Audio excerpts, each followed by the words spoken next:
கொடுத்ததற்காக ஆண்டவருக்கு நான் நன்றி செலுத்துகிறேன். நீங்க எல்லாரும் 8லிருந்து 10 அதிகாரத்த படிச்சுட்டு வந்திருப்பீங்க அப்படின்னு சொல்லி நான் நினைக்கிறேன். நானும் உங்களோடு கூட சேர்ந்து ஒருவேளை உங்களுக்கு நான் சொல்லிக் கொடுக்கிறவளாய் காணப்பட்டாலும், நானும் உங்களோடு கூட சேர்ந்து ஆக்சுவலா இந்த 1 கொரிந்தியர் நிருபத்த நான் படித்துக் கொண்டிருக்கிறேன். ஆண்டவர் எனக்கும் இப்படி ஒரு வாய்ப்பை கொடுத்ததற்காக ஆண்டவருக்கு உள்ளத்தின் ஆழத்திலிருந்து நான் நன்றி, ஸ்தோத்திரங்களையும், துதிகளையும் ஏறெடுத்துக் கொள்கிறேன்.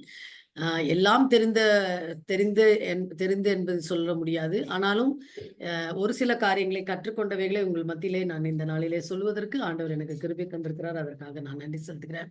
ஒரு சின்ன ரிவ்யூ பார்க்கலாம் அப்படின்னு சொன்னா, நம்ம இதுவரைக்கும் படிச்சத பார்க்கலாம் அப்படின்னு சொன்னா, முதல் 4 அதிகாரங்களின் மூலமாக முதல் நாளிலே இந்த திருச்சபையிலே காணப்பட்ட பிரிவுகள், அதுல ஞானத்தை அவர்கள் முக்கியப்படுத்தின காரியம், சிலுவையை பற்றிய ஞானம் எப்படி ஆண்டவருடைய ஆவியானவரால மாத்திரம் தான் நம்மளால புரிந்து கொள்ள முடியும் அப்படின்றதை குறித்தும் பவுல் அப்போஸ்தலன் சொன்ன அந்த உபதேசங்களை நாம் கேட்டோம். 5வது அதிகாரத்திலிருந்து திருச்சபையில காணப்பட்ட அந்த எல்லா பிரச்சனைகளுக்கும் அவர் பதில் எழுத ஆரம்பிக்கிறாரு. அதுல நேற்றைய தினத்துல ஒழுக்கக்கேடான காரியங்கள், பாலியல் மற்றும் திருமண காரியங்களை குறித்து நம்ம 5லிருந்து 7ஆம் அதிகாரம் வரைக்கும் பார்த்தோம். 8லிருந்து 10ஆம் அதிகாரத்துல இன்றைக்கு நம்ம பார்க்க போறது என்ன அப்படின்னு சொன்னா, ஆண்டவர் நமக்கு கொடுத்திருக்கிற சுதந்திரம், அந்த சுதந்திரத்தை பயன்படுத்தி அந்த கொரிந்திய மக்கள் எப்படி வாழ்ந்தார்கள் மற்றும் சிலைகளுக்கு வழங்கப்படுகிற இறைச்சியை குறித்து அவர்களுக்கு இருந்த அந்த எண்ணங்கள், அதற்கு பவுல் அப்போஸ்தலன் கொடுத்த தெளிவு. இவைகளை தான் நம்ம இந்த 3 அதிகாரத்துல நம்ம பார்க்க போறோம். நிறையா இல்ல, கொஞ்சம் தான் இருக்குது. அதனால சீக்கிரமா போயிரலாம். ஆனா நம்ம படித்த படிப்பினைகளையும் நம்ம ஞாபகப்படுத்திக் கொள்றது நல்லது அப்படின்றனால, அந்த 2 ஸ்லைடையும் கூட உங்களுக்கு ஞாபகப்படுத்துறதுக்காக கொண்டு வந்திருக்கேன். முதல் 4 அதிகாரத்துல நம்ம படிக்கும் பொழுது, நம்ம யாரையாவது விமர்சிக்கும் முன்பாக நம்ம அவர்களை பாராட்ட கற்றுக்கொள்ளணும்னு சொல்லி படிச்சோம். அதே மாரி விசுவாசிகளையும் நம்ம பாராட்டவும், மதிக்கவும் கற்றுக்கொள்ளணும். மற்ற தேவாலயங்களிலிருந்து வருகிற விசுவாசிகளையும் கூட நாம் பாராட்டவும், மதிக்கவும் கற்றுக்கொள்ளணும் அப்படின்னு சொல்லி பார்த்தோம். அதே மாரி சிலுவையின் பாதையை குறித்து நம்ம பார்த்தோம். கடவுள் நம்மளுடைய ஆத்துமாக்கள் ஒருவேளை நம்ம மூலமாய் சம்பாதிக்கப்பட்ட ஆத்துமாக்களுக்கு வேறு ஒருவர் மூலமாக அவர் வேத சத்தியத்தை கற்பிக்க அவர் முற்பட்டா, அதை குறித்து நம்ம ஆதங்கப்படாதபடி அதற்காக ஆண்டவரை நம்ம துதித்து, பவுலைப் போல அவர்களையும் நாம் ஏற்றுக்கொள்ளணும் அப்படின்னு சொல்லி நம்ம பார்த்தோம். அப்புறம் தேவ ராஜ்யத்தினுடைய வேலையில குவாலிட்டி தான் ரொம்ப முக்கியம், குவான்டிட்டி கிடையாது. அதனால நம்முடைய தரம் அதை குறித்து ஜாக்கிரதையாக இருக்க வேண்டும் என்று சொல்லி பார்த்தோம். அதே மாரி ஒரு தந்தையாக எப்படி அவர் பேசுகிறார் அப்படின்றதை குறித்து பார்த்தோம். நேற்றைய தினத்துல இருந்த டீச்சிங்ல நம்ம நம்மளுடைய சொந்த நற்பெயர் கெட்டு போயிரும் அப்படின்லாம் நம்ம யோசிக்காதபடிக்கு, திருச்சபையில காணப்படுகிற அசூசியான காரியங்களை நம்ம கண்டித்து, திருச்சபையின் தூய்மையை, பியூரிட்டிய, அந்த ஹோலினஸ நம்ம காத்துக்கொள்றதுக்கு நம்ம எச்சரிக்கையா இருக்கணும் அப்படின்னு சொல்லி பார்த்தோம். அதே மாரி சட்டத்துல ச சரியா இருக்கிறதா இருந்தாலும் கூட லாபகரமானதா அப்படின்றத நம்ம தேர்ந்தெடுத்து, அதை தான் நம்ம ஒவ்வொரு நாளும் நம்முடைய வாழ்க்கையில அபியாசப்படுத்தணும் அப்படின்னு சொல்லி நம்ம பார்த்தோம். அதே மாதிரி கணவனுக்கும் மனைவிக்கும் இடையில பாலியல் உறவு என்பது ஒரு கடமை அப்படின்னு சொல்லி பார்த்தோம். கடைசியாக பவுல் கடவுளின் கட்டளைகள் மற்றும் அவரது சொந்த கருத்துக்களை எவ்வளவு அழகா வேறுபடுத்தி காட்டுறாரு அப்படின்றது குறித்து பார்த்தோம். சோ இதுதான் நம்ம நேற்றைய தினத்துல படித்த அந்த அதிகாரங்களை குறித்து நம்ம படிச்சு கொண்டது. இந்த 8லிருந்து 10ஆம் அதிகாரம் வரைக்கும் உள்ளதுல freedom and meat offer to idols. இதுல ரொம்ப அழகா அவர் சொல்லுகிற காரியம் என்னன்னா, 8ஆம் அதிகாரத்துல அவர் சொல்றாரு, இறைச்சி சாப்பிட சுதந்திரம் இருந்தாலும் அதை உண்பது சக கிறிஸ்தவர்களை இடரலடைய செய்தால் அவர்கள் இறைச்சி சாப்பிட கூடாது அப்படின்னு சொல்றாரு. அதை நம்ம இன்னும் கொஞ்சம் உள்ள போகும்போது விளக்கி பார்க்கலாம். அப்புறம் 10ஆம் அதிகாரத்துல யாத்ராமத்துல ஆண்டவர் எப்படி இஸ்ரவேல் ஜனங்கள் ஒவ்வொரு முறை அவங்க தவறி போய் எப்படியெல்லாம் அவங்க வீணா அவங்க கோவப்படுத்தி எவ்வளோ பேரா அவங்க புறப்பட்டாலும் கூட அவங்க எப்படி பாவத்து நிமித்தமா அவங்க பிரவேசிக்க கானானுக்குள்ள பிரவேசிக்க முடியாம போனாங்க அப்படின்றதையும், கடவுளுக்கு நம்ம எப்படி உண்மையா இருக்கணும் அப்படின்றதையும், கீழ்ப்படியணும் அப்படின்றத பத்தியும் சொல்றாரு. அதே மாரி அந்த உருவ வழிபாட்டுல இருந்து அவங்க தப்பிக்கணும் அப்படின்றத குறித்தும், இந்த இறைச்சியை கோயில்ல அவங்க கொடுக்கும் பொழுது அதெல்லாம் நம்ம சாப்பிடக்கூடாதுன்றத பத்தி ரொம்ப அழகா சொல்றாரு. ஆனா முதல் 18ஆம் அதிகாரத்தை ஆரம்பிக்கும் பொழுது அவர் நம்ம அறிவினால வாழ்கிறதா அல்லது அன்பினால வாழ்கிறதா அப்படின்னு சொல்லி ஒரு யோசனையோடு கூட ஆரம்பிக்கிறாரு. there is a question about meat sacrifice to idols. சிலைகளுக்கு பலியிடப்பட்ட இறைச்சியை பற்றிய ஒரு கேள்வி. ஏன்னா கொரிந்து பட்டணத்துல வந்து நிறைய வந்து ஜென்டைல் கான்வெர்ட்ஸ் தான், புறஜாதிகளா தான் ஆண்டவரை ஏற்றுக்கொண்டு அந்த கொரிந்து திருச்சபை வந்து புறஜாதிகளால் ஆனதுதான். ஆனா அவங்களுடைய பழக்கம் வந்து அந்த விக்கிரகங்களுக்கு படைக்கப்பட்டதை அவங்க சாப்பிட்டு கொண்டிருந்தாங்க. சோ சமுதாயத்துல எல்லாரோடு சேர்ந்து வாழும் பொழுது இப்பொழுதும் அவர்கள் அதே பழக்கத்தோடு கூட இருந்தபடினால இதை ஒரு கேள்வியாக அவர்கள் அனுசரித்து இந்த கேள்வியை வந்து அவர்கிட்ட கேட்கிறாங்க. அந்த கேள்விக்கு தான் அவர் வந்து பதில் எழுதுறாரு. அதுல ரொம்ப அழகா அவர் எழுதும் பொழுது எழுதுறாரு, நம்ம எல்லாருக்கும் அறிவு உண்டென்று நமக்கு தெரியுமே, அறிவு இருமாப்பை உண்டாக்கும், அன்போ பக்தி விருத்தியை உண்டாக்கும் அப்படின்னு சொல்லி இதை ரொம்ப அழகா வந்து இந்த இடத்துல அவர் விளக்குறார். The principles of love and knowledge. ஒருவேளை அன்பை குறித்து இந்த இடத்துல அன்பை குறித்து என்ன நம்ம கற்றுக்கொள்ள வேண்டியது இருக்குது அப்படின்னு சொன்னா, தொடர்ந்து வருகிற வசனங்களை நம்ம வாசித்தாதான் அது வந்து நமக்கு புரிந்து கொள்ளும். ஒருவேளை இந்த 4ல இருந்து 6 உள்ள வசனங்களை பாத்தீங்கன்னா, ஒருவேளை ஒரு சிலர் வந்து விக்கிரகமே ஒண்ணும் இல்ல. அதாவது விக்கிரகம் வந்து ஒரு ஒரு வுட்டு, அது ஒரு ஒரு மரக்கட்டையில செய்யப்பட்டது தானே, அல்லது ஒரு கல்லால செய்யப்பட்டது தானே. அதனால நம்மளுக்கு அத பத்தியெல்லாம் ஒண்ணும் கிடையாது. அதனால அங்க அங்க கொடுத்த அந்த அங்க வந்து பூஜை பண்ணப்பட்ட அந்த பொருள், அந்த சாப்பாடு வந்து நம்ம சாப்பிடுறதுனால அது நம்மள ஒண்ணும் செய்யாது. நமக்கு வந்து ஒரே தேவன் தான். 6வது வசனத்துல பாத்தீங்கன்னா, பிதாவாகிய ஒரே தேவன் நமக்குண்டு, அவராலே சகலமும் உண்டாயிருக்கிறது, அவருக்கென்றும் நாமும் உண்டாயிருக்கிறோம். இயேசு கிறிஸ்து என்னும் ஒரே கர்த்தரும் நமக்குண்டு, அவர் மூலமாய் சகலமும் உண்டாயிருக்கிறது, அவர் மூலமாய் நாமும் உண்டாயிருக்கிறோம். அப்படின்னு சொல்லிட்டு, ஆகிலும் இந்த அறிவு எல்லாரிடத்திலும் இல்லை. சிலர் இற்றை வரைக்கும் விக்கிரகத்தை ஒரு பொருள் என்று எண்ணி விக்கிரகத்துக்கு படைக்கப்பட்டதை புசிக்கிறார்கள். அவர்களுடைய மனசாட்சி பலவீனமாய் இருக்கிறதுனால் அசூசிப்படுகிறது அப்படின்னு சொல்லிட்டு 9வது வசனத்துல வரும்போது, பலவீனருக்கு தடுக்கல் ஆகாதபடிக்கு பாருங்கள். அதாவது சாப்பிடறதுனால ஒண்ணும் இல்ல, சாப்பிடாம இருக்கிறதுனாலயும் ஒண்ணும் இல்ல. ஆனா நம்முடைய யோசனைகள் எப்படிப்பட்டதா இருக்கணும்னா, நம்மளுடைய மாதிரி நம்மள பற்றிய நம்மளுக்கு இருக்கிற அறிவே நம்மள சுத்தி இருக்கிறவங்களுக்கும் இல்லாததுனால, அது விக்கிரகங்களுக்கு வணங்கப்பட்டத நம்மகிட்ட அவங்க வந்து வைக்கும் பொழுது, நம்ம சாப்பிடுறது மூலமா ஒருத்தருக்கு இடறலா இருக்குது அப்படின்னு சொன்னா, நம்ம அத என்ன செய்யக்கூடாது? சாப்பிடக்கூடாது அப்படின்னு சொல்றாரு. 11வது வசனத்துல பாருங்க. பலவீனமுள்ள சகோதரன் உன் அறிவின் நிமித்தம் கெட்டுப் போகலாமா? உனக்கு வேணா அறிவு இருக்கலாம். கடவுள் தானே ஒரே தேவன். மத்ததெல்லாம் கல்லும் மண்ணும் தானே.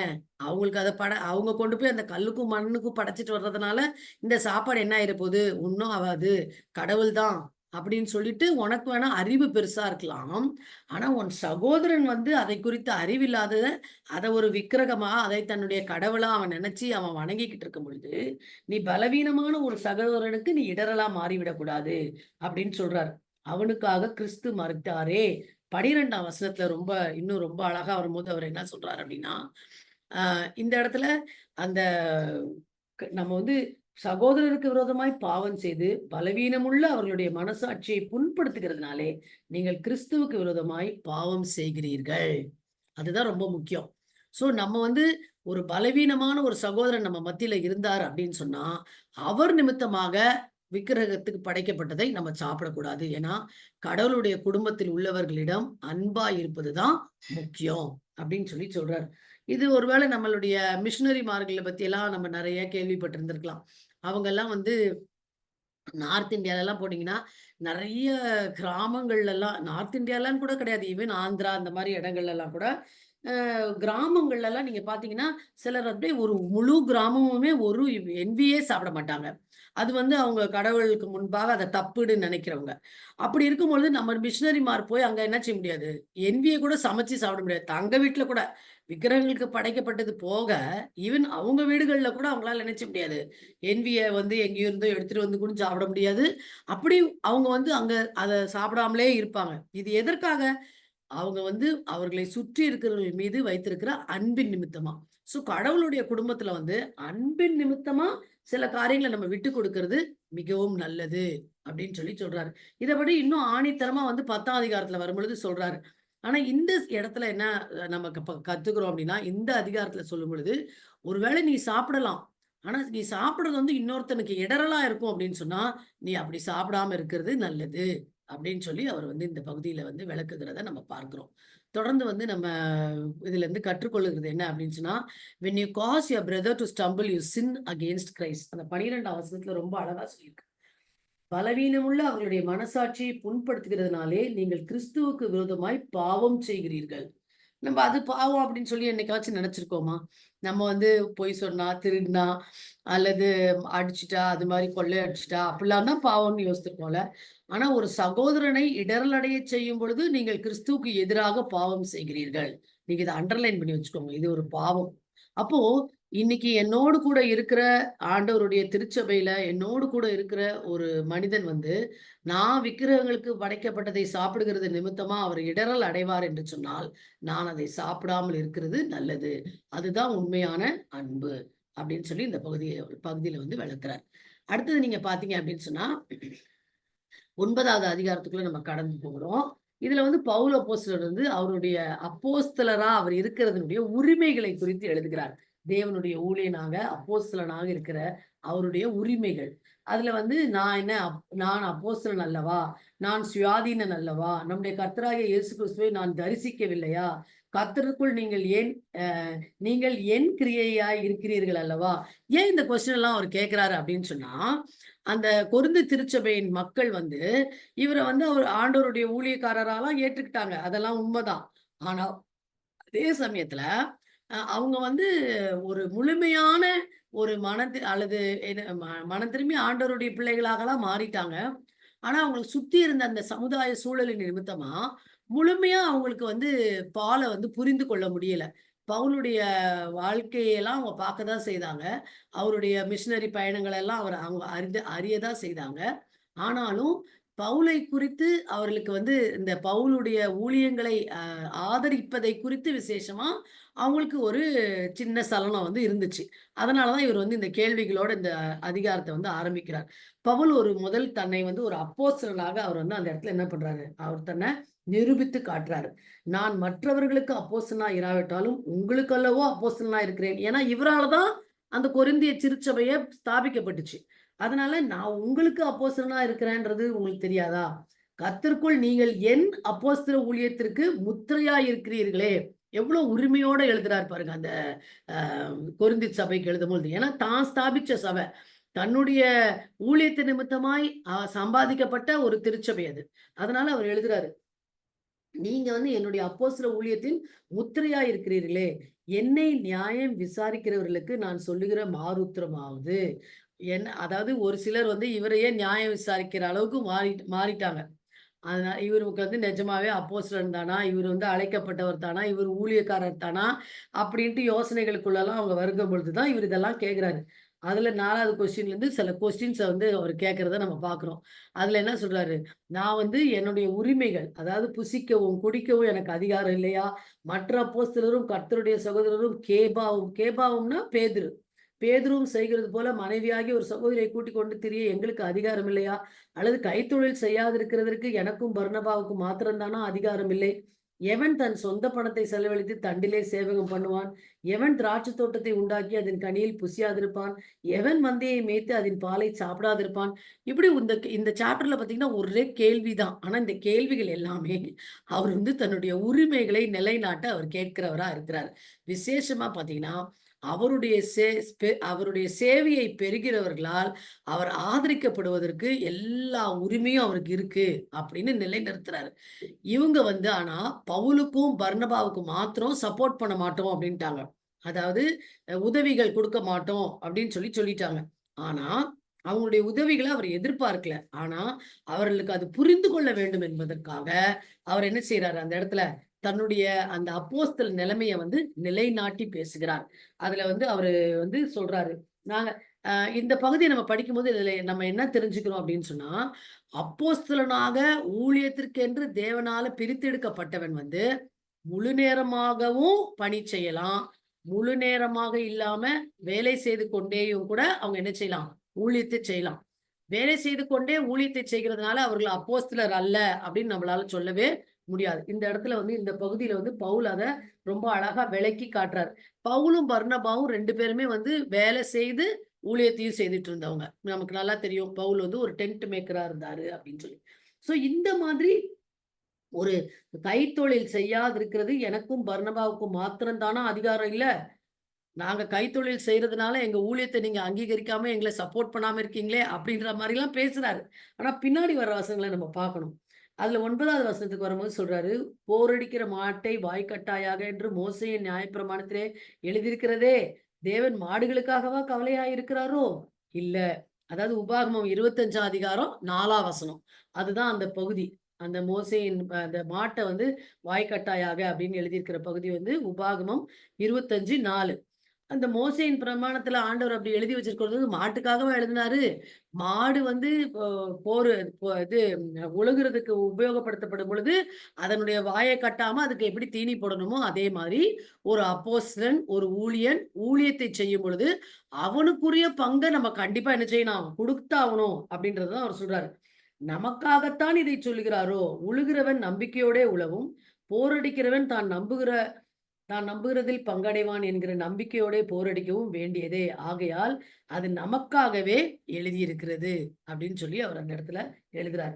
நாங்கள் உங்களுக்கு ஞான நன்மைகளை விதைத்திருக்க, உங்கள் சரீர நன்மனைகளை அறுத்தால் அது பெரிய காரியமா? மற்றவர்கள் உங்களிடத்தில் இந்த அதிகாரத்தை செலுத்தினால், அவர்களிடத்திலும் நாங்கள் அதிகமாய் செலுத்தலாம் அல்லவா?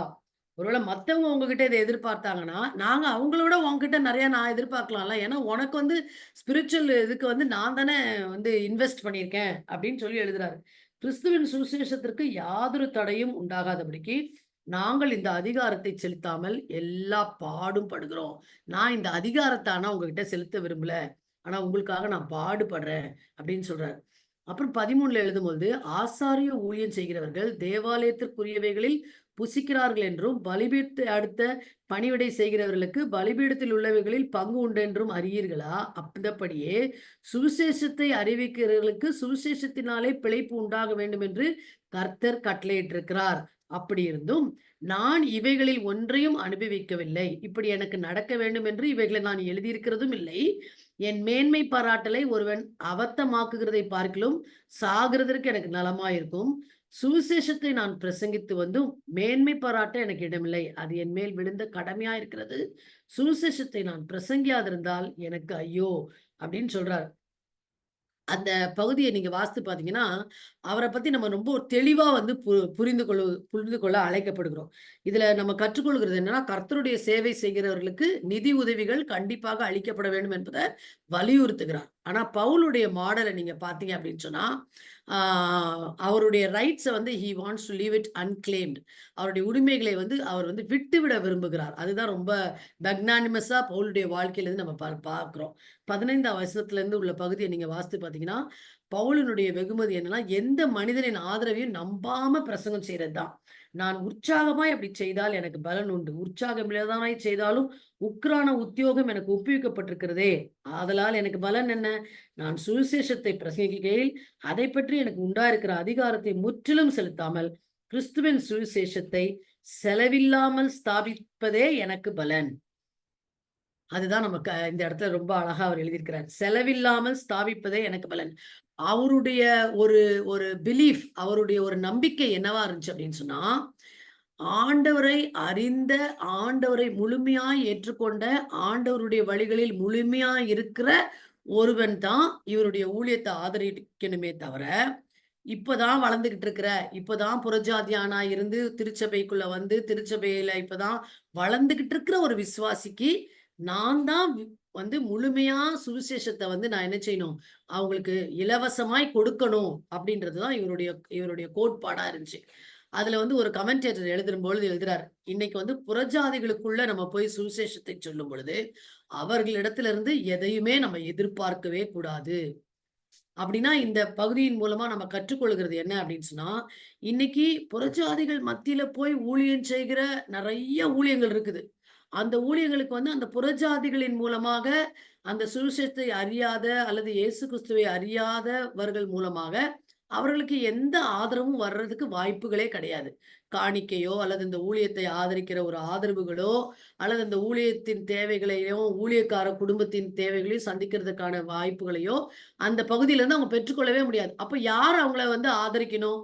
ஆண்டவரை அறிந்த, ஆண்டவருடைய சுவிசேஷத்தை எடுத்து சென்றிருக்கிற அந்த ஊழியக்காரருக்கு, ஆண்டவரை அறிந்த நம்மளைப் போன்றவர்கள் தான் என்ன செய்யணும்? ஆதரிக்கிறவர்களாக இருக்கணும். அப்படின்றது தான் அந்த இடத்துல வந்து அவர் சொல்றாரு. அதுதான் அவருடைய மாடல். அது வந்து அடுத்தது நீங்க பார்த்தீங்கன்னா, அவருடைய ஒரு ஃப்ளெக்ஸிபிலிட்டி இன் த மினிஸ்ட்ரி. அது என்ன சொல்றாரு, நான் ஒருவருக்கும் நான் வந்து என்ன பண்ண மாட்டேன், அடிமைப்படாதவனா இருந்தும், நான் அதிக ஜனங்களை ஆதாயப்படுத்திக் கொள்ளும்படிக்கு என்னைத்தானே எல்லாருக்கும் அடிமையாக்கினேன். யூதரை ஆதாயப்படுத்திக் கொள்ளும்படிக்கு யூதருக்கு யூதனைப் போலவும், நியாயப்பிரமாணத்துக்கு கீழ்ப்பட்டவர்களை ஆதாயப்படுத்திக் கொள்ளும்படிக்கு நியாயப்பிரமாணத்துக்கு கீழ்ப்பட்டவனைப் போலவும் ஆனேன். நியாயப்பிரமாணம் இல்லாதவர்களை ஆதாயப்படுத்திக் கொள்ளும்படிக்கு அவர்களுக்கு நியாயப்பிரமாணம் இல்லாதவனைப் போலவும் ஆனேன். அப்படி இருந்தும் நான் தேவனுக்கு முன்பாக நியாயப்பிரமாணம் இல்லாதவனாய் இராமல் கிறிஸ்துவின் பிரமாணத்துக்கு உள்ளானவனாய் இருக்கிறேன். பலவீனரை ஆதாயப்படுத்திக் கொள்ளும்படிக்கு பலவீனருக்கு பலவீனனைப் போலானேன். எப்படி ஆகிலும் சிலரை ரட்சிக்கும்படிக்கு நான் எல்லாருக்கும் எல்லாமும் ஆனேன். சுவிசேஷத்தில் நான் உடன் பங்காளி ஆகும்படிக்கு அது நிமித்தமே இப்படி செய்கிறேன் அப்படின்னு சொல்றாரு. அதாவது பவுல் வந்து ஒரு மனிதனை ஆண்டவருக்கு ஆதாயப்படுத்தணும்னு அவர் யோசிச்சுட்டாருன்னா, அந்த மக்களுக்காக தன்னை அப்படியே அடிமட்ட லெவல் வரைக்கும் அவர் என்ன பண்றாரு? தன்னையே தாழ்த்தி அவங்க கிட்ட வந்து அவர் கொடுக்கிறத நம்ம பார்க்கிறோம். இதுக்கு வந்து ஒரு எக்ஸாம்பிள் வந்து அப்போஸ்தலன் உங்ககிட்ட வேதம் இருந்துச்சுன்னா நீங்க திருப்பிக் கொள்ளலாம்.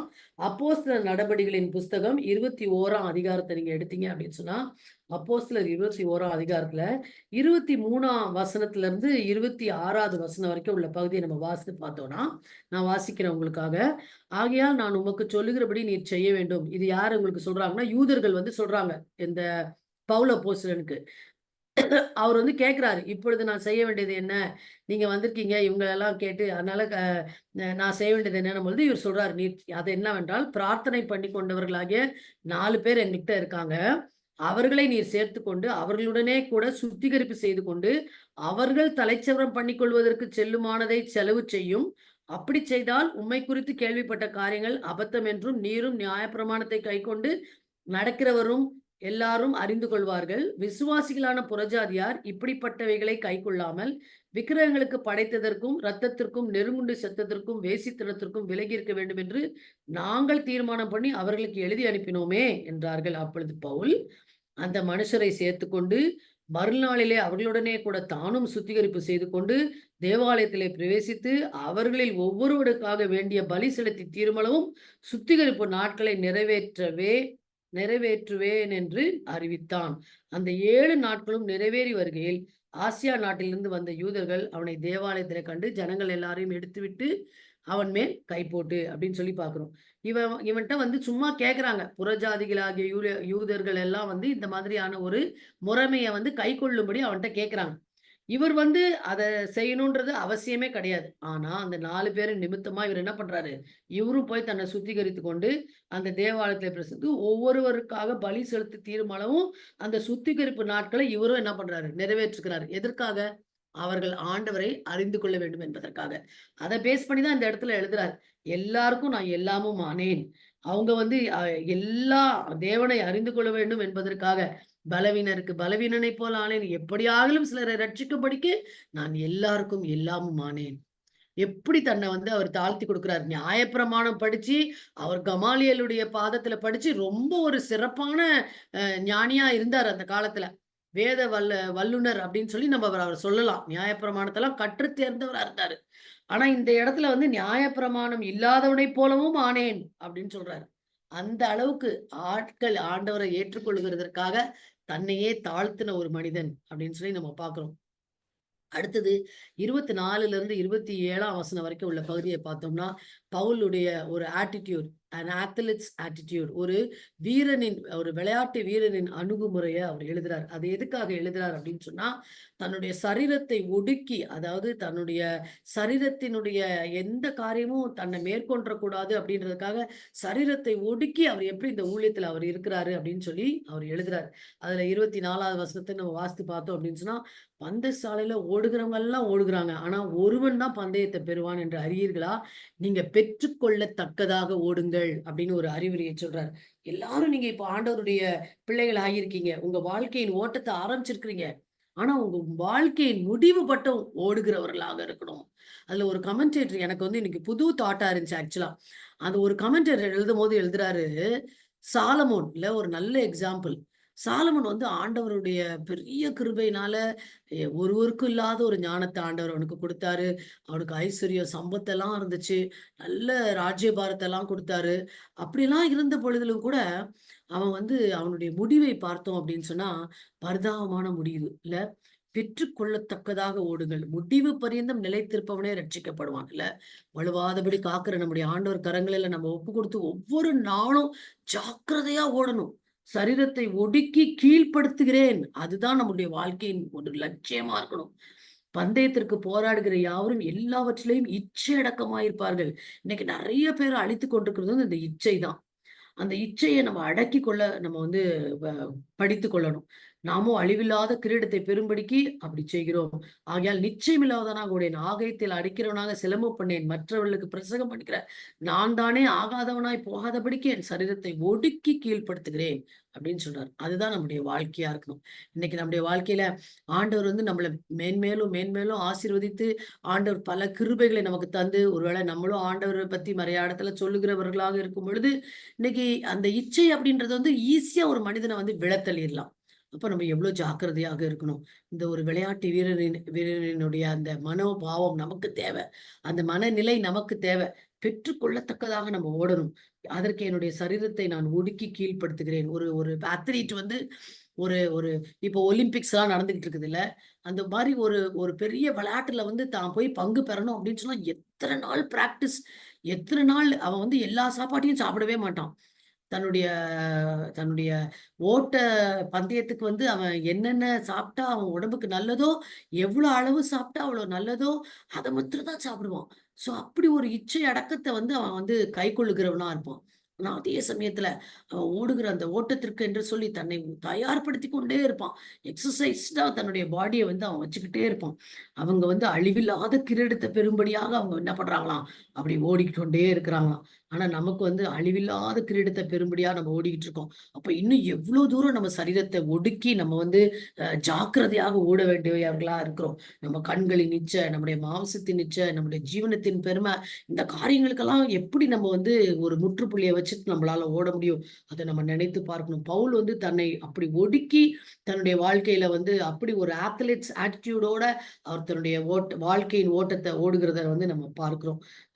மறுபடியுமா நம்ம வந்து இதுல இருந்து கற்றுக்கொள்கிற ஒரு முக்கியமான காரியம் என்னன்னா, believers alone have the right to support God's work அப்படின்றத வந்து ஆண்டவர் நமக்கு கற்றுக் கொடுக்கிறாரு. இன்னும் நிறைய காரியங்கள் நான் எழுதலாம். நான் வந்து ஒரு ஸ்லைடுக்கு ஒண்ணு மட்டும் எழுதலான்றதுனால இதை எழுதியிருக்கிறேன். இந்த பவுலுடைய இந்த விளையாட்டு வீரனின் அணுகுமுறையிலிருந்து நம்ம பார்க்கும் பொழுது பெற்றுக்கொள்ளத்தக்கதாக ஓடுகிறதற்கு நம்ம ஜாக்கிரதை உள்ளவர்களாக இருக்கணும் அப்படின்னு கூட நம்ம கற்றுக்கொண்டால் மிகவும் நல்லதா தான் இருக்கும்.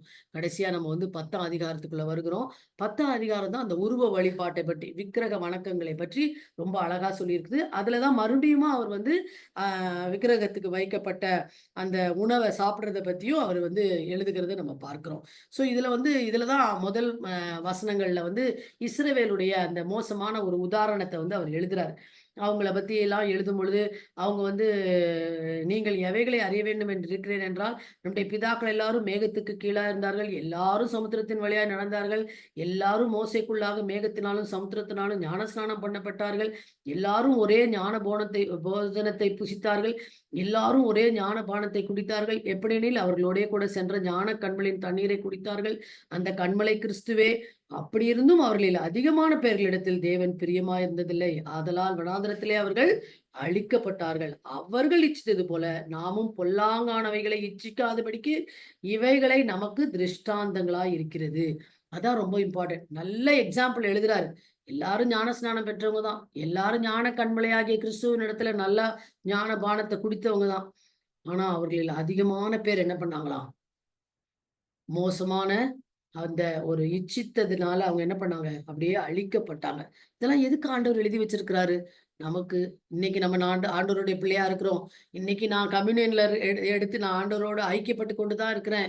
இன்னைக்கு நான் வந்து நல்ல ஒரு கிறிஸ்தவனா இருக்கிறேன். அப்படின்றதுனால நான் வந்து பரலோக ராஜ்யத்துக்கு போயிருவேன்னு சொல்லி நம்ம நினைக்கவே முடியாது.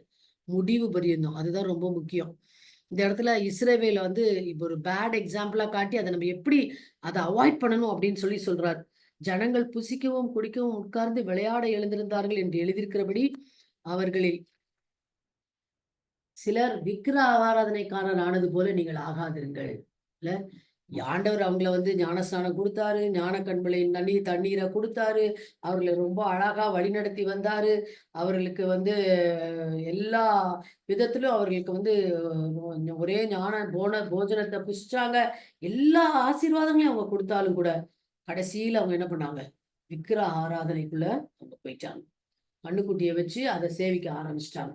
அப்புறம் இன்னும் என்ன சொல்றாரு? அவர்களில் சிலர் வேசித்தனம் பண்ணி ஒரே நாளில் 23,000 பேர் விழுந்து போனார்கள். அதுபோல நாமும் வேசித்தனம் பண்ணாதிருப்போமாக. அவர்களில் சிலர் கிறிஸ்துவை பரீட்சை பார்த்து பாம்புகளால் அடிக்கப்பட்டார்கள். மோசே எதிர்த்து பேசினது அந்த டைம்ல எல்லாம். அதுபோல நாமும் கிறிஸ்துவை பரீட்சை பெறாதிருப்போமாக. இன்னைக்கு எத்தனை நேரம் நம்ம வந்து we question God. Sometimes we even tell நம்ம வந்து ஆண்டவரை வந்து துக்கப்படுத்துற விதத்துல நல்லா அனுபவிக்கிறோம், ஆண்டவரை விசுவாசிக்கிறோம், ஆண்டவர் நம்ம கேட்காமலே அநேக நன்மைகளை நமக்கு தருகிறாரு. ஆனா ஏதோ ஒரு சின்ன பிரச்சனை அப்படின்னு வந்துருச்சுன்னா உடனே ஆண்டவரை நம்ம துக்கப்படுத்துற விதத்துல ஏதாவது வார்த்தைகளை பேசுறோமா, முறுமுறுக்கிறோமா? யோசித்து பாருங்க. அது போல நீங்களும் முறுமுறுக்காதிருங்கள் அப்படின்னு சொல்றாரு. நீங்க சங்கீதங்கள்ல எல்லாம் நீங்க வாசித்து பாத்தீங்க அப்படின்னு சொன்னா 78ஆம் சங்கீதத்துல எல்லாம் அந்த இஸ்ரவேலர்கள் முறுமுறுத்த காரியத்தை பத்தி ஆண்டவர் எவ்வளவு துக்கப்பட்டு எழுதுறாரு அப்படின்னு சொல்லி பார்க்கும்பொழுது ரொம்ப வேதனையா இருக்குது. அப்போ நம்ம வந்து இன்னைக்கு முறுமுறுத்தோம் அப்படின்னா, ஆண்டவர் எனக்கு மாத்திரம் ஏன் செய்யல? ஆண்டவர் இதெல்லாம் பார்த்துட்டு தான் இருக்கிறாரா? நான் இத்தனை நாளா ஜெபம் பண்றேன். ஆண்டவர் ஏன் எனக்கு பதில் இப்படி எதையாவது குறித்து நம்ம முறுமுறுத்தோம்னா, அல்லது ஆண்டவருடைய பிள்ளைகள் இடத்துல போய் முறுமுறுத்தோம்னா, எல்லாத்தையும் ஆண்டவர் வந்து கேட்டுக்கிட்டே இருக்கிறார். இதெல்லாம் நமக்கு திருஷ்டாந்தமாக கொடுக்கப்பட்டிருக்கிறது. இவைகளை விட்டு நம்ம வந்து விட்டு விலகணும். 12ஆம் வசனம் வருது. இப்படி இருக்க தன்னை நிற்கிறேன் என்று எண்ணுகிறவன் விழாதபடிக்கு எச்சரிக்கையா இருக்க கடவன். நல்லா அந்த பட்டன்ல அந்த லைனை வந்து நம்ம அந்த வசனத்தை வந்து அண்டர்லைன் பண்ணி வச்சுக்கணும். நம்ம வந்து இன்னைக்கு ஆண்டவருடைய பிள்ளைகளா இருக்கலாம். நிறைய பைபிள் ஸ்டடி இதெல்லாம் நம்ம நல்ல பைபிள் படிக்கலாம். நம்ம ஆண்டவரை பத்தி நிறைய தெரிஞ்சுக்கலாம். நிறைய வழி வழி நடத்துதல ஆண்டவர் நமக்கு கொடுத்திருந்திருக்கலாம். ஆனா வந்து இவைகளெல்லாம் நம்ம பார்க்கும் பொழுது ஆண்டவரை துக்கப்படுத்தாத வாழ்க்கையை வாழ்ந்துக்கிறோமா? இஸ்ரவேல் வரலாற்றினுடைய பாடத்தின் சுருக்கமே சோதனைக்கு எதிராக வலுவாக நிற்பது. தினமும் நம்மள ஆண்டவரத்துல இருந்து பிரிச்சணுன்றதுக்காக சத்ருவானவன் கெர்ச்சிக்கிற சிங்கம் போல அவன் என்ன பண்றான்? சுத்தி சுத்தி வந்துகிட்டே இருக்கிறான். சூழ்நிலைகள், பிரச்சனைகள், வாயின் வார்த்தையில ஆண்டவரை நம்ம கனவீனப்படுத்திடுவோமா? அல்லது செய்கையில பண்ணிருவோமா? எண்ணத்துல பண்ணிருவோமா? எதுலயாவது நம்ம ஆண்டவரை விட்டு கொடுத்துருவோமான்றதுக்காக நிறைய பிரச்சனைகளை நம்ம கிட்ட கொண்டு வந்துகிட்டே தான் இருப்பான். அது நம்ம எவ்வளவு தூரம் ஆண்டவருக்கு நெருக்கமா வர்றோமோ, எவ்வளவு தூரம் ஆண்டவருடைய ஊழியத்துல முன்னேறி ஆண்டவர் நம்மள ஆசீர்வதிச்சு உபயோகப்படுத்த விரும்புகிறாரோ, அப்ப அந்த அளவுக்கு அந்த பிரச்சனைகள் வந்து நம்மளை தொடர்ந்து கொண்டே தான் இருக்கும். ஆனா ஆண்டவருடைய சர்வாயுத வர்க்கத்தினால தான் நம்ம ஜெயிக்க முடியும். அதுதான் ரொம்ப முக்கியம். எச்சரிக்கையா இல்ல ஒரு போர் வருது அப்படின்னு சொன்னா எப்படி ஒரு போர் வீரன் எச்சரிக்கையா இருப்பானோ, 24/7 எப்படி வந்து விழிப்புடன் இருப்பானோ, அது மாரி ஆண்டவர் நம்மள எச்சரிக்கையா இருக்க சொல்கிறார். அதுலதான் ஆண்டவர் சொல்லும்பொழுது சொல்றாரு, மனுஷருக்கு நேரிடுகிற சோதனையே அல்லாம வேற சோதனை உங்களுக்கு வர்றதே இல்ல. அதனால நீங்க என்ன பண்ணுங்க, உங்கள் திராணிக்கு மேலாக சோதிக்கப்படுவதற்கு அவர் இடம் கொடாமல் சோதனையை தாங்கத்தக்கதாக சோதனையோடே கூட அதுக்கு தப்பிக்கொள்ளும்படியான போக்கை உண்டுவார். எவ்வளவு பிரச்சனை வேணா வரலாம். ஆனா நம்ம ஆண்டவரை சார்ந்திருந்தா அந்த பிரச்சனைகள்ல இருந்தெல்லாம் நம்மளால என்ன செய்ய முடியும்? வெளிய வர முடியும். 14வது வசனத்துல வரும்பொழுது, எனக்கு பிரியமானவர்களே விக்கிர ஆராதனைக்கு விலகி ஓடுங்கள் அப்படின்னு சொல்றாரு. ஓடுங்கள். விக்கிரகம்னா நம்ம இன்னைக்கு பெரிய ஒரு சிலைய வச்சு வணங்கிக்கிட்டுலாம் இல்ல. ஆனா இன்னைக்கு materialism has become a very great idol நம்ம வாழ்க்கையில இல்ல. இன்னைக்கு இன்னைக்கு இருக்கிற சமுதாயத்தினரை பார்க்கும் பொழுது, நம்ம பிள்ளைகளுடைய வாழ்க்கைகளை பார்க்கும் பொழுது, இன்னைக்கு வந்து எத பார்த்தாலும் வாங்குறது, எவ்வளோ பணம் இருந்தாலும் செலவு பண்ணிக்கிடுறது, அடுத்தவங்கள பார்த்து பார்த்து அது மாரி நம்மளும் இருக்கணும்னு வாழ்ற வாழ்க்கை, இதெல்லாம் நம்ம பார்க்கும் பொழுது, இதெல்லாம் எவ்வளோ பெரிய ஒரு விக்கிரகம் இல்ல. ஆண்டவர் வந்து நமக்கு குடுத்திருக்கிற பணம், நமக்கு குடுத்திருக்கிற நேரம், நமக்கு குடுத்திருக்கிற தாழ்ந்து எல்லாத்துலயும் அவர கனப்படுத்தணும்னு விரும்புறார். ஆனா இன்னைக்கு எப்படி வாழ்ந்து கொண்டிருக்கிறோம் நம்ம? அதை விட்டு ஓடணும் அப்படின்னு சொல்லி இன்னைக்கு நமக்கு ஞாபகப்படுத்தப்படுகிறோம். அது மாத்திரம் இல்ல, ஆ ஆண்டவருடைய வசனம் சொல்லுது 15ஆம் வசனத்துல இருந்து 22ஆம் வசனம் வரைக்கும் நீங்க பாத்தீங்கன்னா, நம்ம வந்து ஏன் விக்கிரக கோவிலில் என்ன நடக்கிறது அப்படின்றத அப்பாவித்தனமாக தோற்றமளிப்பது போல இல்லை அப்படின்னு சொல்லியிருக்காரு. எவ்வளவு பயங்கரம் அப்படின்னு இந்த இடத்துல நம்ம வந்து பார்க்கிறோம். 15ஆம் வசனத்துல இருந்து உங்களை புத்திமான்கள் என்று எண்ணி பேசுகிறேன். நான் சொல்லுகிறதை நீங்களே நிதானித்து பாருங்கள். நான் ஆசீர்வதிக்கிற ஆசீர்வாதத்தின் பாத்திரம் கிறிஸ்துவனுடைய ரத்தத்தின் ஐக்கியமா இருக்கிறது அல்லவா? நான் பிட்கிற அப்பம் கிறிஸ்துவனுடைய சரீரத்தின் ஐக்கியமா இருக்கிறது அல்லவா? அந்த ஒரே அப்பத்தில் நாம் எல்லாரும் பங்கு பெறுகிறபடியால் அநேகரான நாம் ஒரே அப்பமும் ஒரே சரீரமுமாய் இருக்கிறோம். மாம்சத்தின்படியான இஸ்ரவேலரை பாருங்கள், பலிகளை புசிக்கிறவர்கள் பலிபிடத்தோட ஐக்கியமாய் இருக்கிறார்கள் அல்லவா? இப்படி இருக்க விக்கிரகம் ஒரு பொருள் என்றும் விக்கிரகத்துக்கு படைக்கப்பட்டது ஒரு பொருள் என்றும் நான் சொல்லுகிறேனோ? அஞ்ஞானிகள் பலியிடுகிறவில்லை, தேவனுக்கு அல்ல, பேய்களுக்கே பலியிடுகிறார்கள் என்று சொல்கிறேன். நீங்கள் பேய்களோட ஐக்கியமாயிருக்க எனக்கு மனதில்லை. ஒருவேளை இந்த 17 18 வசனங்கள் வந்து 16 17 வசனங்கள் வந்து நம்ம எப்பவும் கம்யூனியன் சர்வீஸ்ல நமக்கு வாசிக்கப்படுகிற ஒரு வசனங்கள் தான். இப்படி நம்ம வந்து ஆண்டவருடைய பந்தியில பங்கு பெறும் பொழுது ஆண்டவரோடு ஐக்கியப்படுகிறோம் என்கிற விசுவாசத்துல நம்ம பங்கு பெறுகிறோம். நீர் எனக்குள்ளும் நான் உமக்குள்ளும் வாசமாயிருப்பதற்கு ஏற்ற விதமாய் அப்படின்னு சொல்லி அந்த ஜபத்துல நம்ம சொல்லுவோம். இரக்கத்தின் ஜபத்துல சொல்லும் பொழுது அதே மாதிரி நம்ம விக்கிரக கோயில்ல படைக்கப்பட்டிருக்கிறத போய் நம்ம சாப்பிட்டோம் அப்படின்னு சொன்னா பேய்களோடு ஐக்கியமாகி விடுகிறோம் அப்படின்னு சொல்லி சொல்றாரு எக்ஸாம்பிள். சோ அதுல நம்ம ஜாக்கிரதையாக விலகி நிற்பது நல்லது அப்படின்னு சொல்றாரு. கர்த்தருக்கு எரிச்சலை மூட்டலாமா? அவரிலும் நாம் பலவான்களா? மறுபடியும் அந்த 6ஆம் அதிகாரம் 12ஆம் வசனத்துல சொன்ன ஒரு வசனம் இங்க சொல்லப்பட்டிருக்கு. எல்லாவற்றையும் அனுபவிக்க எனக்கு அதிகாரம் உண்டு, ஆகிலும் எல்லாம் தகுதியாயிராது. எல்லாவற்றையும் அனுபவிக்க எனக்கு அதிகாரம் உண்டு, ஆகிலும் எல்லாம் பக்தி விருத்தியை உண்டாக்காது. எதை வேணா நான் சாப்பிடலாம், ஆனா அது எனக்கு பக்தி விருத்திய உண்டாக்காது. 6ஆம் அதிகாரம் 12ஆம் வசனத்துல சொல்லும் பொழுது அதுக்கு நான் அடிமைப்பட மாட்டேன் அப்படின்னு சொல்றாரு. இந்த இடத்துல வந்து அது பக்தி விருத்தியை உண்டாக்காது. நம்ம நேத்தே பார்த்தோம், இஸ் இட் ப்ராஃபிட்டபிள்? அது ரொம்ப ரொம்ப முக்கியம். அதோடு கூட தொடர்ந்து நம்ம பார்க்கும் பொழுது 23 24வது வசனங்களில் அவர் சொல்றார், ஒவ்வொருவனும் தன் சுய பிரயோஜனத்தை தேடாமல் பிறனுடைய பிரயோஜனத்தை தேட கடவன். அப்படின்னா என்ன அர்த்தம்? நம்ம வந்து தீங்கு விளைவிப்பதை தவிர்த்தால் மட்டும்தான் தீங்கு விளைவிப்பதை தவிர்த்தால் மாத்திரம் போதாது, நல்லத தொடர்கிறவர்களாக நம்ம காணப்பட வேண்டும். அது ரொம்ப ரொம்ப முக்கியம். That is the greatest principle அப்படின்னு சொல்றாரு.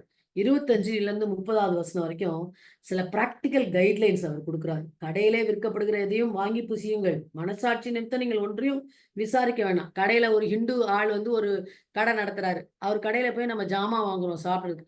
அவர் ஏதாவது பூஜை கீஜை பண்ணி கிண்ணி வச்சிருக்கிறாரா இல்லையான்றதெல்லாம் நமக்கு தெரியாது. நம்ம பாட்டுக்கு போறோம், வாங்குறோம், சாப்பிடுறோம். அதெல்லாம் நீங்க அவிசுவாசிகளில் ஒருவன் உங்களை விருந்துக்கு அழைக்கும் போது போங்க. போக உங்களுக்கு மனதிருந்தால் மனசாட்சி நிமித்தம் ஒன்றையும் விசாரியாமல் உங்கள் முன் வைக்கப்படுகிற எதையும் புசியுங்கள். ஆயினும் இது விக்கிரகங்களுக்கு படைக்கப்பட்டது என்று ஒருவன் உங்களுக்கு சொன்னால் அப்படி அறிவித்தவன் நிமித்தம் மனசாட்சி நிமித்தமும் புசியாதிருங்கள். பூமியும் அது நிறையும் கர்த்தருடையது. உன்னுடைய மனசாட்சியை குறித்து நான் இப்படி சொல்லாமல் மற்றொருவனுடைய மனசாட்சியை குறித்தே சொல்லுகிறேன். என் சுயாதீனம் மற்றவனுடைய மனசாட்சியினாலே குற்றமாய் எண்ணப்பட வேண்டுவது என்ன? ஒரு அழகான குவெஸ்டின் கேட்கிறார். மேலும் நான் அதை ஸ்தோத்திரிப்புடனே அனுபவித்தால் ஸ்தோத்திரித்து அனுப்புகிற பொருளை குறித்து நான் தூஷிக்கப்படுவானேன். இப்ப நம்ம வந்து ஒரு ஹிந்து கல்யாண வீட்டுக்கு போறோம், நம்ம ஃப்ரெண்டு கூப்பிட்டுருக்காங்க. அவங்க வந்து எங்க படைச்சிருக்காங்க, என்ன பண்ணியிருக்காங்கலாம் நமக்கு ஒன்றும் தெரியாது. நம்ம பாட்டுக்கு நேரா போய் சாப்பிட்டுக்கிட்டே இருக்கோம். ஆனா நம்ம சாப்பிட்டுட்டே இருக்கும்போது ஒருத்தர் வந்து இந்த சாப்பாடுலாம் வந்து நாங்க படைச்சு தான் கொடுக்குறோம் அப்படின்னு சொன்னா அந்த இடத்துல நம்ம உடனே எந்திரிச்சிடணும். ஏன்னா அப்படி ஏன் அவங்க சொல்றாங்க? நம்ம இதை சாப்பிடுறதா சாப்பிடலையான்னு பாக்குறதுக்கு தான் சொல்றாங்க. அது வந்து அவங்களுடைய மனசாட்சி. அப்படி அதுதான் அந்த இடத்துல சொல்றாரு. உன்னுடைய மனசாட்சியை குறித்து நான் இப்படி சொல்லாமல் மற்றவர்களுடைய மனசாட்சியை குறித்தே சொல்லுகிறேன். அப்ப இது விக்கிரகங்களுக்கு படைக்கப்பட்டது என்று ஒருவன் உங்களுக்கு சொன்னால் அப்படி அறிவித்தவன் நிமித்தமும் மனசாட்சி நிமித்தமும் புசியாதிருங்கள். பூமி அது நிறைவு, நீங்க சாப்பிடுறது எல்லாம் கர்த்தருடையதுதான். ஆனாலும் அவன் வந்து உங்ககிட்ட அப்படி சொல்லிட்டது நிமித்தமா நீங்க நினைச்ச கூடாது, அத புசிக்க கூடாது. ஆனா அதையும் சொல்லிட்டு 30வது வசனத்துல சொல்றாரு, ஸ்தோத்திரிப்புடனே அனுபவித்தால் ஸ்தோத்திரித்து அனுப்புகிற பொருளை குறித்து நான் தூஷிக்கப்படுவானேன். ஆகையால் நீங்கள் புசித்தாலும் குடித்தாலும் எதை செய்தாலும் எல்லாவற்றையும் தேவனுடைய மகிமைக்கென்று செய்யுங்கள். விசேஷமா அவர் சொல்றது என்னன்னா, நீங்க வந்து அதுதான் கன்க்ளூடிங் பிரின்சிபல். நீங்க ஜெபம் பண்ணி சாப்பிட்டுட்டீங்கன்னா அது உங்களை ஒண்ணுமே என்ன செய்யாது, சேதப்படுத்தாது. எல்லாத்தையும் கடவுளுடைய மகிமைக்காக செய்யுங்கள். சோ இதுல வந்து நம்ம டிசிஷன் மேக்கிங் வந்து நம்ம தான், சாய்ஸ் இஸ் அவர்ஸ் தான். when we are in a company with நான் கிறிஸ்டியன், நம்ம வந்து ஒரு புறஜாதியோடு அல்லது விக்கிரகங்களை வணங்குகிற ஒருவனோடு கூட நம்ம வந்து ஐக்கியப்பட்டு சாப்பிட வேண்டிய ஒரு சூழ்நிலை வரும்பொழுது அந்த சாப்பாடை வந்து நம்ம வந்து ஜெபம் பண்ணி சாப்பிடலாம். ஆனா சாப்பிடும் பொழுது இது வந்து இந்த மாதிரி எங்க இதுக்கு நாங்க படைச்சிட்டு வச்சிருக்கோம் அப்படின்னு சொன்னாங்கன்னா அவனுடைய மனதை இடரல் அடையாம இருப்பதற்காக இல்ல அப்பனா எனக்கு வேண்டாம் அப்படின்னு எந்திரிச்சிடலாம். ஆனா ஜோமணி சாப்பிட்டோம் அப்படின்னா, நம்ம தெரியாது இருக்கும் பொழுது ஜோமணி சாப்பிட்டோம் அப்படின்னு சொன்னா அது நம்மள ஒண்ணுமே செய்யாது. சோ அதுதான் ரொம்ப முக்கியம். அதுல 32 33 வருஷத்தை பார்க்கும் பொழுது நான் என் சுய பிரயோஜனத்தை தேடாமல் அநேகருடைய பிரயோஜனத்தை தேடி அவர்கள் ரட்சிப்படையும்படிக்கு எவ்விதத்திலும் எல்லாருக்கும் பிரியமாய் நடக்கிறது போல நீங்கள் யூதருக்கும் கிரேக்கருக்கும் தேவனுடைய சபைக்கும் இடரல் அற்றவர்களாய் இருங்கள். அதுதான் ஆரம்பத்திலிருந்து இன்னைக்கு இருக்கிற டீச்சிங். அதாவது உங்களுடைய சகோதரர்களிடத்துல நீங்க அன்பா இருங்க. அவங்க இடரல் அடைகிற விதத்துல நீங்க எதையுமே செஞ்சிடாதீங்க அப்படின்னு தான் சொல்றாரு. அவங்க பலவீனரா இருந்தா அவங்க பலவீனத்தை நீங்க புரிஞ்சுக்கொள்ளுங்க. உங்களுடைய பலவீனம் அது. நீங்க அப்படி நினைக்கிறீங்க. அதுக்குனால எனக்கு ஒண்ணும் சம்மந்தம் கிடையாது. அப்படின்னு சொல்லி அப்படி இல்லாதபடிக்கு அந்த பலவீனர் இடரல் அடையாமல் இருப்பதற்கு ஏதுவாக நம்முடைய வாழ்க்கையில நம்ம அத வந்து விட்டு கொடுக்கறதுக்கு ஆயத்தமுடையவர்களா இருக்கணும். சோ இந்த பவுலுடைய இந்த உபதேசங்கள நம்ம பார்க்கும் பொழுது நம்ம வந்து புறஜாதிகளோடு கூட நம்ம வ இணைந்து வாழுகிற சூழ்நிலையில நம்ம இருக்கும் பொழுது ஜாக்கிரதையாக இருக்க வேண்டும். இதுல இருந்து நம்ம கற்றுக்கொள்கிற ஒரு பாடம் என்ன அப்படின்னு சொன்னா, நம்ம எதை செய்தாலும் அனைத்தையும் கடவுளின் மகிமைக்காக செய்ய வேண்டும். கடவுள் மகிமைப்படுகிறாரா? நான் இந்த இடத்துல போய் சாப்பிடுறது நிமித்தமா என்னுடைய தேவனுடைய நாமம் மகிமைப்படுமா? அப்படின்றத நான் யோசித்து அதை நான் செய்யறது மிக மிக நல்லது. இன்னைக்கு கடைசியா இருக்கிற இந்த 4 படிப்பினைகள் என்ன அப்படின்னு சொல்லி நம்ம பார்த்தோம் அப்படின்னு சொன்னா, முதலாவது சகோதரன் இடரலடைய செய்யும் பொழுது நீங்க கிறிஸ்துவுக்கு எதிராக பாவம் செய்கிறீர்கள். அதனால யாருக்கும் நம்ம வந்து இடரலாவே வாழக்கூடாது. மத்தேயு 18ஆம் அதிகாரத்துல கூட இந்த சிறியருக்கு நீங்க இடரல் உண்டாக்குனா உங்க கழுத்துல ஏந்திர கல்ல கட்டி சமுத்திரத்தின் ஆழத்துல உங்களை போடுறது உங்களுக்கு நலமா இருக்கும் அப்படின்லாம் போட்டிருக்கு. நம்ம யாருக்குமே இடரலா வாழக்கூடாது. அப்படின்னா அப்படின்னா என்ன அர்த்தம்? இந்த இடத்துல வந்து ஒரு விக்கிரகங்களுக்கு படைக்கப்பட்டதை சாப்பிடுறத மாத்திரம் வச்சு எழுதுறாரு. ஆனா ஜென்ரலா என் வாழ்க்கை வந்து என்னை சுற்றி இருக்கிறவங்க கிறிஸ்துவை அறிந்து கொள்ள முடியாதபடி அவர்கள் இடரல் அடைகிறதற்கு ஏதுவாக இருந்தா அவங்களே அப்படிதான் செய்யறாங்க. நம்ம செஞ்சா என்ன? அப்படின்னு நினைக்கிற அளவுக்கு நான் ஒரு தப்ப செஞ்சுட்டு இருக்கேன் அப்படின்னு சொன்னா, என்னால என் கூட இருக்கிற ஒரு 10 பேர் தப்பு செய்றாங்க அப்படின்னு சொன்னா, அது தேவனுடைய நாமத்துல அவங்க ஆண்டவரை அறிந்து கொள்வதற்கு நான் இடரலாக இருக்கிறேன். நான் பணி செய்கிற இடத்துல சரி, அல்லது நான் வந்து ஆராதிக்கிற திருச்சபையில சரி, எல்லாத்துக்கும் மேல நம்ம குடும்பத்துல நம்ம வாழ்கிற வாழ்க்கை வந்து ஆண்டவர அடுத்தவங்க அறிந்து கொள்கிறதற்கு இடரலா இருக்கக்கூடாது. நம்ம என்ன பேசுறோமோ அதை நம்ம வாழ்ந்து காட்டுகிறவங்களா இருக்கும். வேதத்தின் அடிப்படையில ஜாக்கிரதையாய் வாழ நம்ம அழைக்கப்படுகிறோம். இடரலாய் நம்ம வந்து வாழவே கூடாது. அது பாவம் என்று வேதம் கற்பிக்கிறது. அடுத்தது கர்த்தருக்கு சேவை செய்கிறவர்களுக்கு நாம் நிதி உதவி வழங்க வேண்டும். ஏன்னா அவங்க வந்து அதுக்கு பாத்திரராக இருக்கிறார்கள். அதனால அதுவும் விசேஷமா புற ஜாதிகளிடத்துல சுவிசேஷத்தை சொல்கிறவர்களுடைய ஊழியங்களை நம்ம தாங்குவது மிகவும் விசேஷத்த அவசியமா இருக்கிறது அப்படின்றத நம்ம கற்றுக்கொள்கிறோம். மூன்றாவதாக விசுவாசிகளுக்கு மட்டுமே கடவுளின் வேலையை ஆதரிக்கிறதற்கு உரிமை உண்டு அப்படின்னு சொல்லி நம்ம பார்க்கிறோம். விசுவாசிகளுடைய பணம் தான் இந்த மாதிரியான ஊழியத்திற்கு மிகவும் அவசியமாக இருக்கிறது அப்படின்னு சொல்லி நம்ம பார்க்கிறோம். கடைசியா நம்ம எதை செய்தாலும் ஆண்டவருடைய மகிமைக்காக செய்யணும். ஆண்டவருடைய நாம மகிமைக்காக நம்ம செய்யணும். நம்ம என்னுடைய பேர் பிரஸ்தாபத்துக்காகவோ அல்லது 4 பேர் என்ன நல்லா பண்ண அப்படின்னு சொல்றதுக்காகவோ நம்ம எதையுமே செய்யக்கூடாது. எதுலயுமே நம்ம எதை செய்தாலும் நம்ம வீட்டுல சின்ன ஒரு ஃபங்க்ஷனை செஞ்சாலும் சரி, அல்லது நம்ம வந்து போய் ஏதாவது ஒரு காரியத்துல ஈடுபடுகிறவர்களாக இருந்தாலும் சரி, எல்லாமே தேவனை இது மகிமைப்படுத்துமா? தேவனுக்கு இது நிமித்தமா மகிமை உண்டாகுமா? நான் பேசுகிற இந்த வார்த்தை தேவனை மகிமைப்படுத்துமா? நான் ஈடுபடுகிற இந்த செயல் தேவனை மகிமைப்படுத்துமா? அதுதான் முக்கியம். நான் விசேஷமா புறஜாதிகளோடு கூட பணி செய்கிற ஒரு ஆபீஸ்லயோ, ஒரு கல்லூரியிலயோ, அல்லது நான் ஒரு படிக்கிற ஒரு சூழ்நிலையிலோ நான் இருப்பேன் அப்படின்னா, புறஜாதி மக்களோடு கூட நான் இருக்கும் பொழுது, நான் செய்கிற ஒவ்வொன்றும் ரொம்ப ஜாக்கிரதையா ஆண்டவருடைய நாமத்தை மகிமைப்படுத்துதா? அல்லது ஆண்டவருடைய நாமத்திற்கு கனஈனத்தை கொண்டு வருகிற ஒரு வாழ்க்கையை நான் வாழ்ந்துட்டு இருக்கேனா? நான் எப்பவுமே நான் செக் பண்ணிக்கணும். அதுக்கு தான் பவுலுடைய அந்த அத்லெட் மாடல் வந்து ரொம்ப ரொம்ப இம்பார்ட்டன்ட். என்னுடைய சரீரத்தை ஒடுக்கி கீழ்ப்படுத்துகிறேன்.